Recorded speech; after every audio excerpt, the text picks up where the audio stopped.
I think and I think probably that's the answer is I enjoy teaching, but what I love getting out of it is just standing back, after you've had an opportunity to work with a guest and to say, "Hey, what if you thought of that particular thing this way?" Hmm. Let me give you I can give you an example.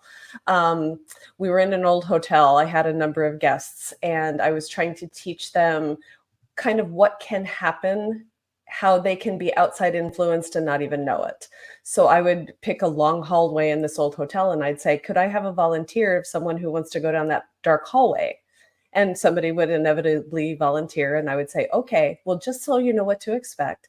I said, "A lot of my guests have gone down the hallway and they experience feeling a little off balance, a little dizzy, Hmm. or like somebody's watching them," which was true.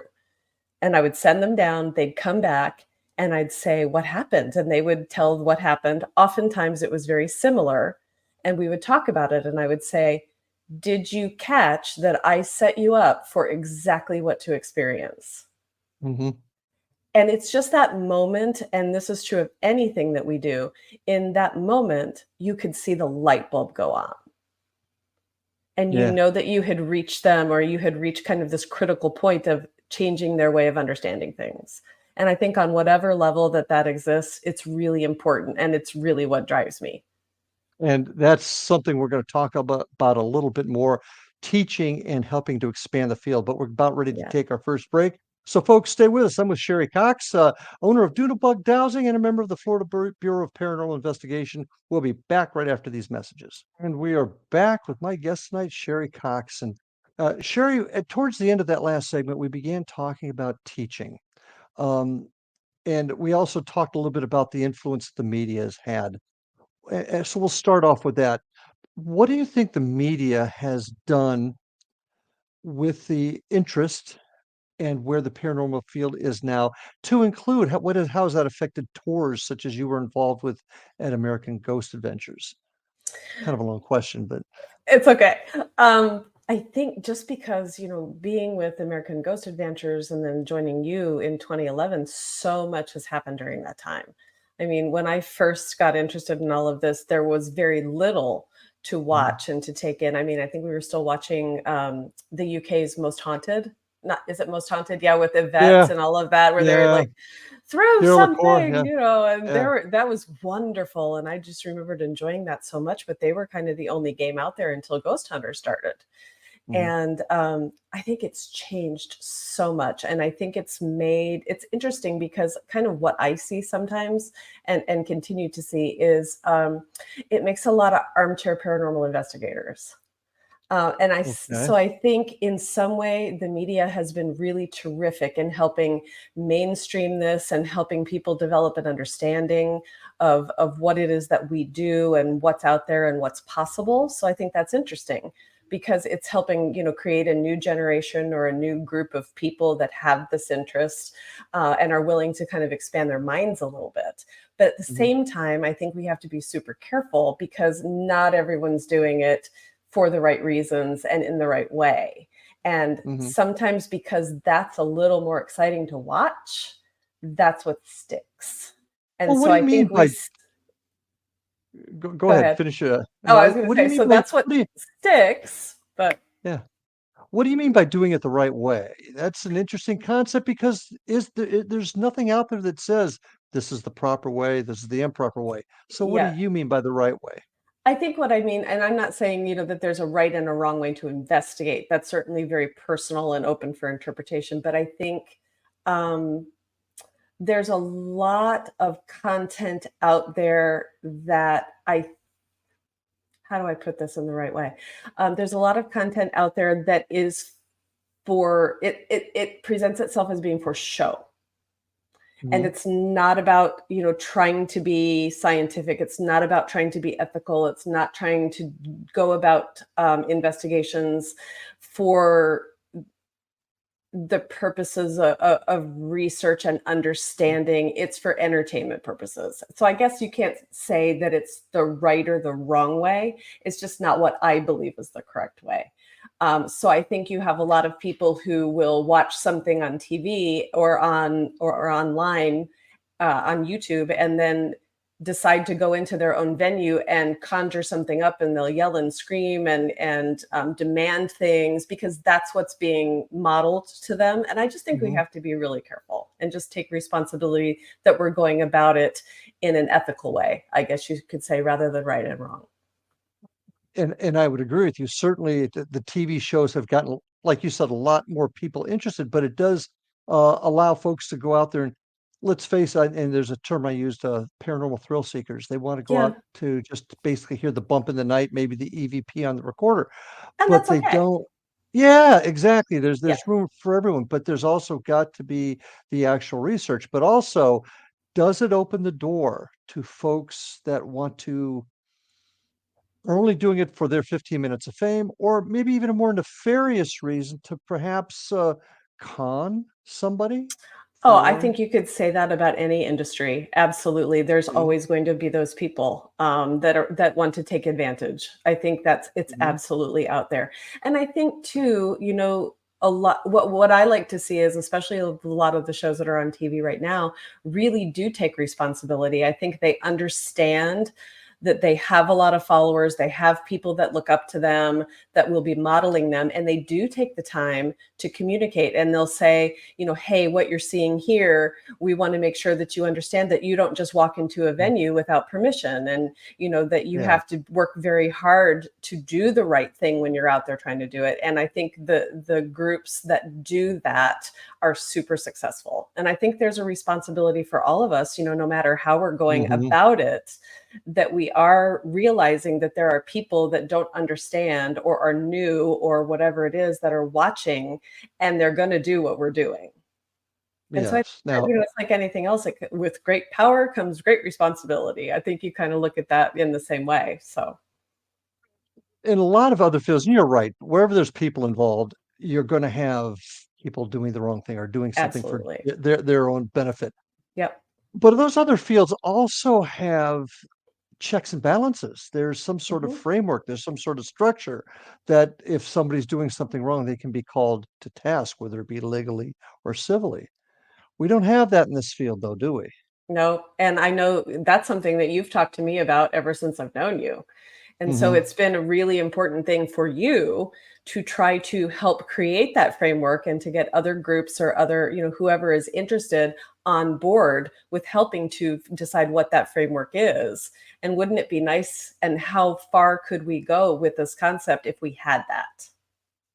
And it doesn't What mean that we all have to investigate in the same way, but That's it's exactly about right. taking what we get and preserving it in the same way and communicating with each other. And I think it could be so powerful. Well, it could be powerful because working together, not necessarily as one entity, but everybody moving forward with the same goal and working Mhm. under the same structure. Basically, and you're right. Everybody investigates different. That has nothing to do with it. But some sort of structure. I think we might have an opportunity to actually move forward, maybe Yeah, begin to find the answers, and that's okay for folks that want to just go out on the weekends and get a good skit. That's fine. But there's absolutely. gotta there's gotta be some of us that want to move the field forward.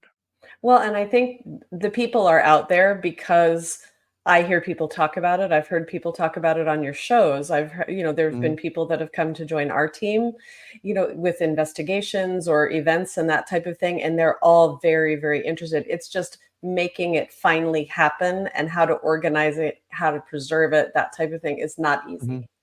It takes a lot of time, it takes a lot of resources, it takes a lot of communication. But I think it's mhm. possible. Well, anything's possible, and I really get frustrated with people saying, "You'll," and I get this all the time, it's never gonna happen, Larry. You're never gonna be able to do it." Well, I am not gonna say never. Good I'm for just you. not. May not be the brightest star in the sky, but by God, I am a You're tenacious persistent. one. I'm persistent, no doubt about that. Uh, do you think that a lot of the tours, what we do at Indian River Hauntings, what you did at American Ghost Tours, um, is that a good place to start with this maybe? Because I know we've actually have members that on our team that came from those types of events that joined us, and they later became very important members of the team, the FBPI. Yeah. So do you see that as a place where we can grow maybe investigators or people with an interest that share the same philosophies? Oh, absolutely. What I think it's nice, what our team does that I think can really help when you do the Paranormal 101 classes. Had an opportunity to be wrapped into one this year with you and Mhm. to do a little section of presentation. And just watching the people and listening to their questions and that type of thing. And these are the people that are really wanting to go about it in a kind of a systemized way to soak in and learn everything that they can. They show up an appreciation of kind of how Indian River Hauntings and Florida Bureau of Paranormal Investigation do things. And Mhm. then we either grow our team that way or they perhaps branch out to form their own teams. And that's how I think you're creating that foundation.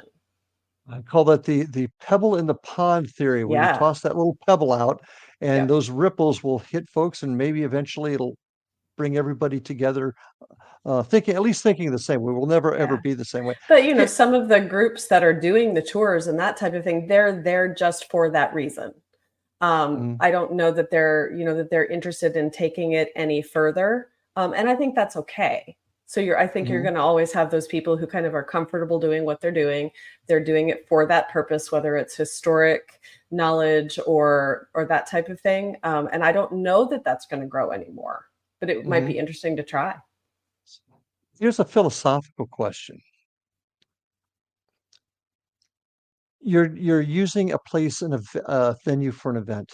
You really don't believe, you're just doing it because you know people will come and pay the price of the ticket just for the possibility of a good scare. Does the other side see that, and do they react to it, in your opinion? This is Gosh, just that's a really interesting question. I would think if you're looking at it that way, if you're looking at it believing that there's another side, the thing is, as you said, you don't believe and you're doing the event, but does the other side see it? Mhm, It's like, I don't know.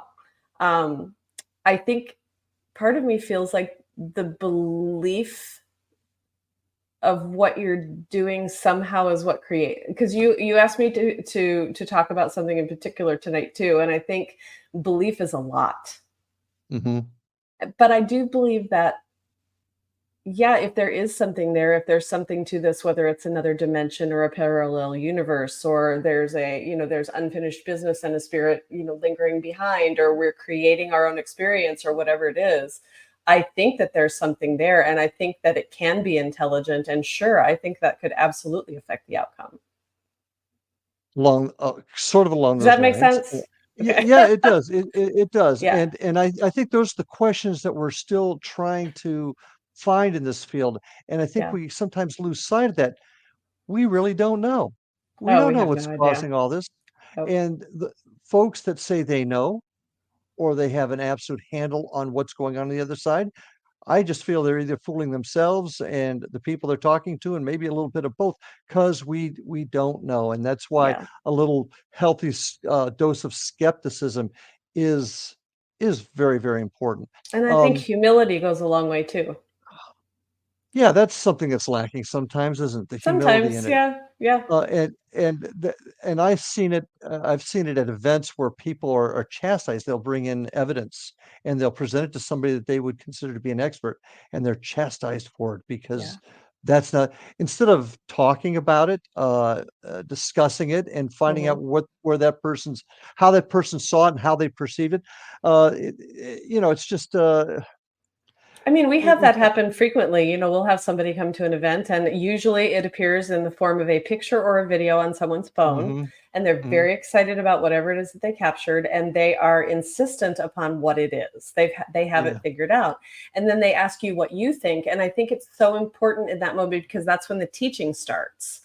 yes. And this person is excited. There's potential there for someone to be, kind of a lifelong lover of this type of thing. And what you do and how you respond in that moment is everything. And I think it's all about meeting people where they are at Coaching that and everything. moment. We're gonna talk a little bit about that when we get back Right. after this break. So folks, stay with us. I have Sherri Cox from Doodlebug Dowsing and the Florida Bureau of Paranormal Investigation with us. Be right back after these messages. And welcome back to Paranormal Stakeout with my guest tonight, Sherri Cox. Sherri, it's Really been a pleasure chatting with you here, and I think you brought up some very, very important things that don't get discussed enough in the field, and that's teaching, and that's helping people understand. Because I don't know how you feel about it, but teaching opens up one's mind, and opening up one's mind, I think, allows us to see things a whole lot clearer Well put. instead instead of being stuck in our own little mud here. Let's talk about the mind for just a second and how that affects everything. You're familiar with the Philip experiment. We've talked about it before. Yes. And the for those of you that aren't familiar with it, it's a group that not unlike ours that did an experiment back in Toronto in the 70s, and they basically created an individual named Philip, did a closed investigation, documented via film with witnesses, and they got all kinds of hits and words and things claiming to be Philip, table tipping. But Philip was their own imagination. They created. So what did that tell us? And what does that teach us about perhaps our own mind, or is the capability of our minds? Any thoughts on that? Well, that's interesting.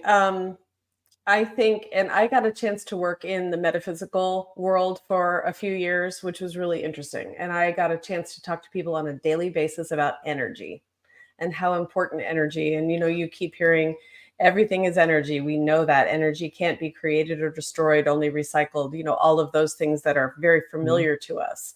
And you look at the Philip experiment, and there's a lot of different ways that you could look at that. You have, is it possible that they created the energy that produced Philip? Is it mhm, possible that there was an energy already there, or whatever it is that we're going to call it? There was something already there, like you said from before, that was aware of what was happening in that moment, and then mhm, decided that, oh, I'm going to step forth and mess with them as Philip. It could be a lot of different things. That mhm. second part, it seems a little complicated in nature. I don't know what it was, but I think there's a ton of possibilities. But I think the mind and your energy that you're bringing, especially into an investigation, into a situation, is so important. And I think we see that Mhm. because even lately, our team is starting to change up a little bit how we're approaching as we're starting off a private investigation of some sort. We're now starting with a meditation or a Mhm. focus or that type of thing. And I think we've seen that it does change the outcome of some things, whether it just makes us better investigators and more aware of what's going around us, or it's actually adding energy to the situation that's allowing more things to manifest. As you know, I'm always questioning, when are we going to start creating new pieces of equipment in order to Mhm. enhance our investigations? Do we need to spend more time, in your opinion, examining the powers and the abilities of the mind in order to further the field? I think it's crucial. I just think that a lot of times we have no idea of how to go about that. And I Mhm, think because it's intensely scientific in nature, and it requires a lot of learning. It requires a lot of experiments, figuring out how do we really understand totally how the mind works. um, I think you're just opening up another entire wing of investigation. But I think it's exciting. I think that might be able to break down some of the walls that we're experiencing, because I know we feel that we have this one bag of tricks in terms of investigation tools, and that mhm. gets frustrating sometimes.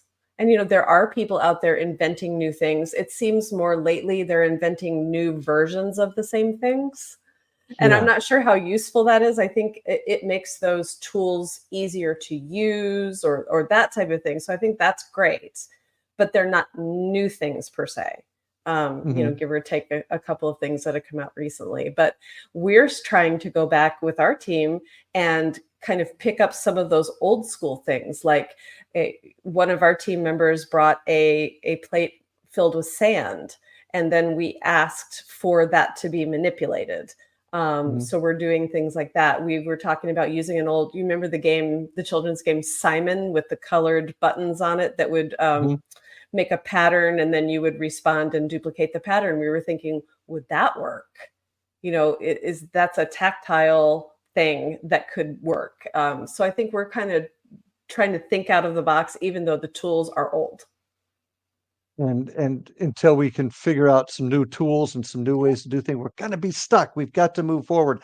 I Yeah. wish I was smart enough to create some of those new tools, and And I maybe wish there's that sometimes it takes this, a lot of those tools are created by people who, have a really good investment in engineering and science and technology and that type of thing. And I think sometimes those are the people that don't really get what we're doing. so And I think that can be hard. how do we get them to get what we're doing? I don't know. It's a possibility. Do we find somebody and get them on a team and have them experience it and talk to them about what we're trying to accomplish? Is it important? I would say, is it important for them to believe and be invested in what's going on? I don't think it's necessarily important for that to happen, but I think it's us going to them and saying, hey, this is what we're experiencing. This is what we'd like to measure. We'd like you to create something that measures that for us. And then I don't know if it's important that they believe. Okay. I don't know. Do you think we're any closer now, not just on the engineering side, but even the scientific side? Are we any closer now than we were 20 years ago to begin to move what this field is out of the pseudoscience into the more science realm with the assistance of scientists, neurologists, engineers? Are we any closer? I think my opinion would be I don't think so. Mm, The only thing I think that is that it is an advantage that this is a little more acceptable to talk about.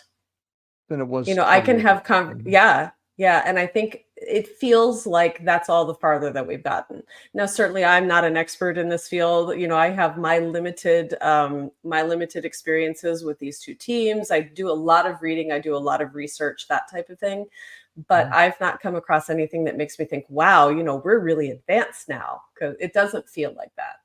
No, I don't think anybody really is Mm-mm. that far advanced yet. But we've got to figure out how to get there. And I think Uh, maybe the only thing is now the skeptics maybe think that we're less crazy. I don't okay, know. that's what Maybe not. yeah, yeah. So, kind of changing the subject just a little bit here. We've talked Sure. a lot about evidence and the mind. What does Sherry Cox think ghosts are? What is your philosophy as to what it is on the other side? After having done this for what, 13, 14, 15 years now, and the different experiences that I've had, I think what my mind starts to do is start to believe that what we're experiencing has a lot more to do with our energy than anything else. I'm less likely to feel that there is a spirit of an old woman who has unfinished business, and so she's staying in this house and this is who we're communicating with, or Okay. that type of thing.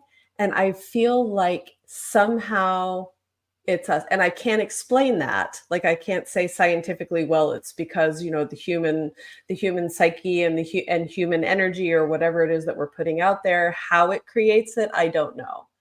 But Mhm. I just think, if I always say that if I find out someday that it was us all along, to me, that's almost more interesting than a woman with unfinished business. So, I think it's which are fascinating. so you think the power of our own brain, our own energy is creating the evidence? I think it's a possibility, and I think Mhm. some of that comes into play when we talk about the different investigation venues. There's your holy grail venues. You've got Eastern State and all of those places that we all want to go. And sometimes you hear people talk about things being over investigated. We I was even going to had get that to that. experience, in Fellsmere when we were, at the old schoolhouse, so frequently. And we, after a while, experienced a diminishing of activity. And we Mhm. wondered why. And I wonder if that's not part of it. It could be the people that we're bringing in. It could be that the different energies that come with the tours or with us on any given day is directly affecting our experiences. It's like, is something haunted because someone believes it is? Okay. I don't So, know. okay. Do you believe there's an afterlife? Do we go somewhere? Does our essence, our consciousness darkness? Does it go I somewhere? follow this amazing woman on Instagram. She is a psychic medium, and I have my own beliefs about that. I think that's a really, really difficult field. That's a whole other show. But Mm, she talks about information that she says that she gets from the other side. okay. And she talks about what happens to our souls or our energy or whatever it is when we die. And Mhm. she can unequivocally speak to the fact that the souls will leave a body, this just being a vessel, and that will go to kind of a waiting room where there is healing administered at that time. And then she talks about the concept of soul families, and she deals a lot in reincarnation and that type of stuff, and I find her view of things fascinating. Does this view include those folks that have passed on to this waiting room, if I hate Yeah. to use it that way, Uh-huh. coming back to visit us? Is that Absolutely. She said okay? that is a So possibility, and that, that she has uncovered, they have told her that they do come back for various reasons. So I guess that does play into the whole idea of unfinished business now that you think about it. mhm. But I think it's How been does she know interesting this? to learn from her. She said that the way a lot of people talk about it, she says that she has spirit guides that are revealing these things to her. So I Mhm. don't know. I don't know her. I don't know her background, but I think her information is compelling, and I listen to her a lot, and I try to do research, and I try to learn more. And I think she makes some interesting cases. But I don't know that that necessarily ties into my belief that we're creating it, because that's two different things. It is, but I think what you've just described, Sherry, is the fact that we really don't know. We have no idea. There's just so many different questions out there. So just to kind of throw another wrench at you, cryptids, UFOs. A lot of talk now that they're kind of melding together. That Hmm. this is a dimensional issue, and Yeah. ghost cryptids and UFOs are all dimensional. In about 30 seconds there, can you give me your thoughts Yeah, on you that? had a fantastic on one of your shows years ago, you had a fantastic guest, and he was a scientist from California. And I Mhm. vividly remember him saying he believes that seeing Bigfoot is looking into the past and seeing UFOs is looking into the future. And it's, parallel universes that are doing this from time to time. There's I that dimension thing, keeps cropping up. That But gives with me that, we goosebumps. Yeah, it does. And once again, solidifies the belief that we just don't know yet. There's still yeah. so many questions. And we're going to try and answer a few more right after this break, folks. So stay with us on Paranormal Stakeout. Be right. And we are back on Paranormal Stakeout. My guest tonight, Sherry Cox. And I want to make a couple of quick announcements here. If you want to find out more about the Florida Bureau of Paranormal Investigation and Indian River Hauntings, check us out at paranormalfbi.com or indianriverhauntings.com. You can also see some of our investigations on YouTube, and the address there is at Indian River Hauntings 2341. You can get a hold of me at ghostguy at paranormalstakeout.org and would love to hear from you some of your questions, thoughts, or comments about the show that I can like to bring up at the beginning of the shows. If you want to see some of my other shows, past shows, you can go to paranormalstakeout.org and check them out. And I would be remiss if I did not suggest and encourage you to check out the X Zone Radio and TV network at xzoneradioandtv.com or xzbn.net to see all of the terrific programming here on the network. Now, Sherry, we're going to talk a little bit about doodlebug dowsing and dowsing rods. Tell us a little bit about your company and how folks can find you. Okay. My partner Nikki and I are the owners of Doodlebug Dowsing. We have been in business, I think we're looking at 4 years already. And we fabricate and sell dowsing rods. And for those who may not know what dowsing rods are, they probably do and they don't know it.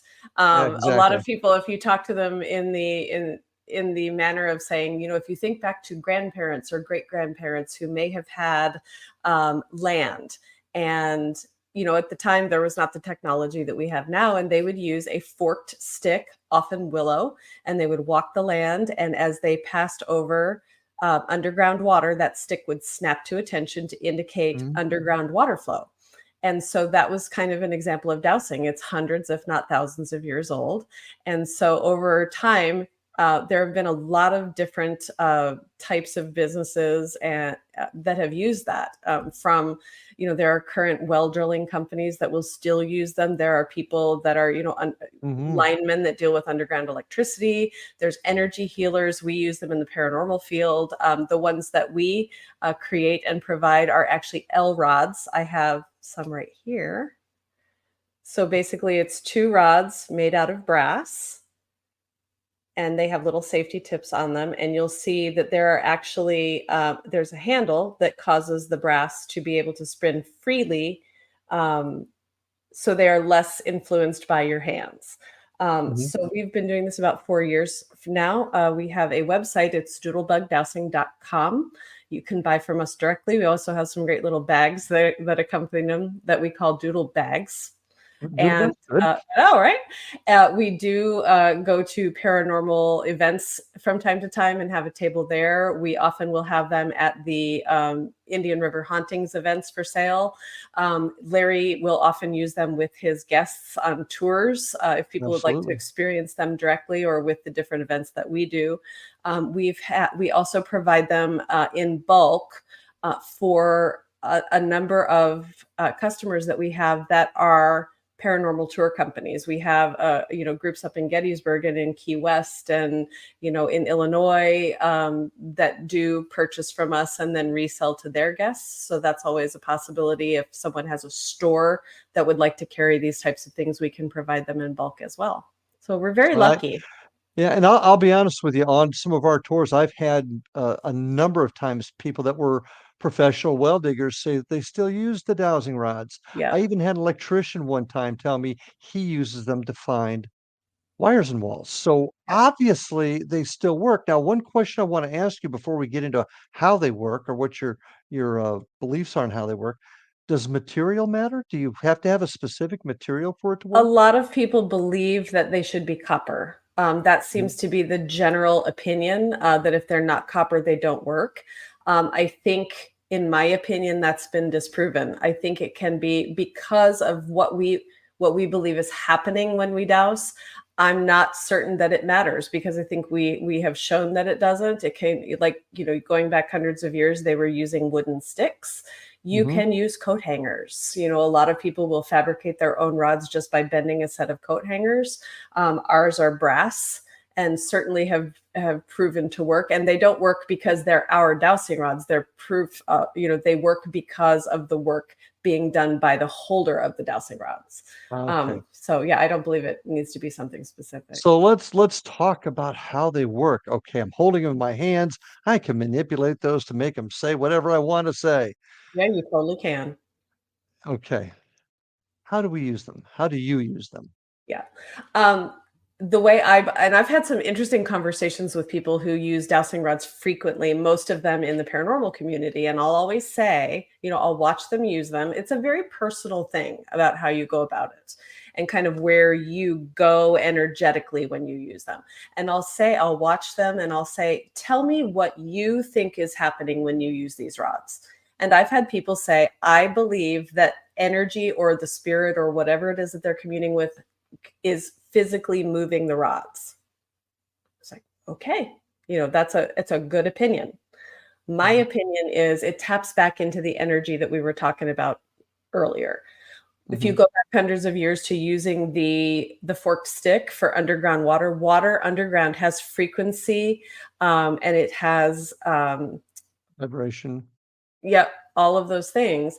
And we as energetic vessels have the ability to tap into this. So these simply become a tool for expressing that energy that we are sensing, the frequency and all of that.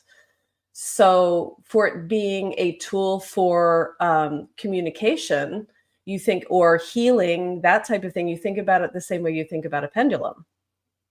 Okay. And does that make sense? Yeah. Explain a bit further for. Okay. So the idea of someone using a pendulum is there's something that's called the ideomotor effect.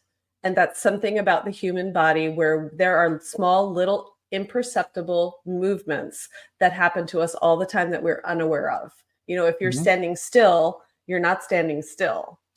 Right. And it's these little idiomotor effects that are actually what we believe are moving the rods. We actually count on them to move the rods or the pendulum. So somebody said, well, you're moving those. Well, yes, we are, but not on purpose. So we are kind of attuning ourselves energetically into whatever it is that we're trying to douse, whether that's hidden treasure or information, questions, or a spirit or another energy that we're trying to talk to, or someone is using it to diagnose a blockage in chakras when you use it in energy healing, or we're trying to determine if there are underground burials, that type of thing. Or you go back to one of our investigations, and I was walking the land out in the back of one of our investigation locations, and I would walk and I would get these hits, and I didn't know why I was getting them. And then finally I went to our host and I said, do you have a backyard sprinkler system? And he's like, yep. And I'm like, well, I could show you exactly where the heads are. You couldn't see them, but you can even do that. So you're tapping into the frequency and the energy of underground water. So really, that's what that's about. Do people unintentionally manipulate them to get what they want? I think they can, absolutely, just like anything else. How do we avoid that? I think it's ethics. Okay. I don't know that we avoid it. I mean, I think people are always going to do things like that. And how do we now, if you say, how do we avoid that in the case of, we have somebody with us, I think there's a lot of trust. There's a lot of education. There's a lot of There's the word I'm experiencing looking for. Yeah. experiencing that person And education, more than teaching. once. Teaching, yeah. But I think you're always going to have people who are doing things that they shouldn't. And that's where education ethics comes into play, and it goes back to what we talked about earlier, is bringing people into the fold and teaching them. And I'm going to use your term, the right way, but the right way simply is nothing more than being the honest way and doing the best you can and learning about it. Now, during an investigation, absolute proof positive, when those rods move, there's a spirit there, right? No, I don't think so. Okay. Okay. No, I think dowsing rods are important because they're subjective. They can't record, we can't go back, we can record video of someone doing a dowsing rod session.